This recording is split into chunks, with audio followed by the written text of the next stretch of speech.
Hello, Jake Mickna here with JMR Video. Today we're here to talk about how to start an XR650R. Alright, first things first on this bike, you need to turn the gas switch from either on to reserve. The gas switch is located on the right side of the bike. Now that we have the fuel switch on, you're pretty much ready to go to start trying to start this thing. The 650 is a little different than most bikes. It's a little older model, so if any of you ever had a YZ426, you know what I'm talking about. It has what's known as a decompression lever. This is located above the clutch lever. So basically the decompression lever is just how it sounds. You pull it in, it eases the decompression up on the bike, so when you pull the Kickstarter out, you can kick it through, and there's virtually no compression. So, first thing I like to do when I get my bike out and it's cold, it hasn't run yet, is to clear it out. And this is for a couple reasons. The kickstand on these bikes kind of lean the bike over a lot, so they tend to get flooded a little easier. And also if you're driving the vehicle or driving and have your bike loaded up, it sloshes around a little bit and gets a little flooded that way, even if you have the gas off or not.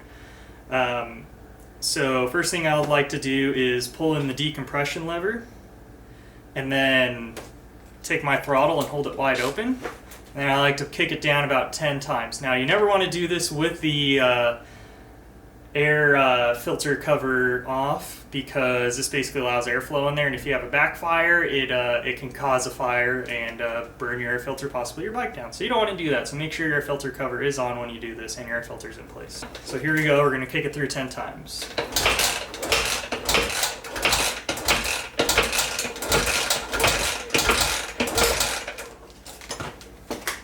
So after that's done, I like to turn on the choke, which is located on the left side of the bike, underneath the fuel tank. So after you've turned the choke position on, you want to find top dead center. To do that, you pull out your Kickstarter, and then you cycle the Kickstarter through until it makes a click, like it just did. So once you hear that click, you're going to feel a lot of compression, and the bike's not going to be able to kick through as easy. Once I've hit this point, I now want to pull in my decompression lever and kick it through just like half an inch barely. And this gets you in the starting position. Once I've gone down that half inch, I let go of the decompression lever and I lift up my leg into the top position. Once it's here, I want to kick it through as hard as I can to start the bike. There you go. Bike's running, choke's on. You turn that off, get a good idle going, and that's how it goes for a cold start. So let's go with a different scenario. Let's say you're out riding with your buddies and you have to come to a really fast stop and your bike just stalls. Now this is a little different than hitting the kill switch because it kind of floods it a little bit.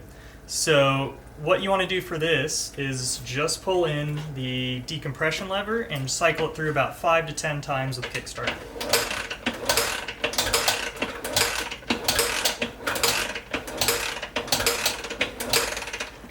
Notice I didn't have to pull back on the throttle or anything like that for this, I'm just clearing it out.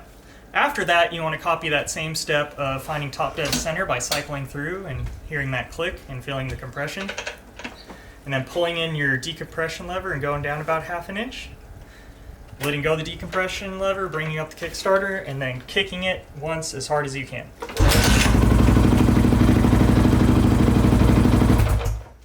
You can see, started first kick, no problem.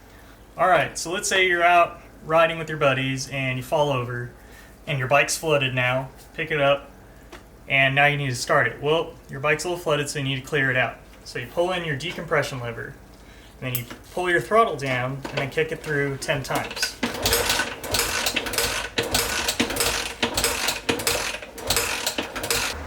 So after I cleared the bike through, I'm going to pull in the decompression lever after I found top dead center, just like normal. And then go down about half an inch, bring it back up, then kick it through one solid time. Alright, so those are the ins and outs, how to start an XR650R, whether it's cold, you've been out riding, you fall over, or you just plain stall it. So now you should be able to be good to go out and ride this beast and have some good times.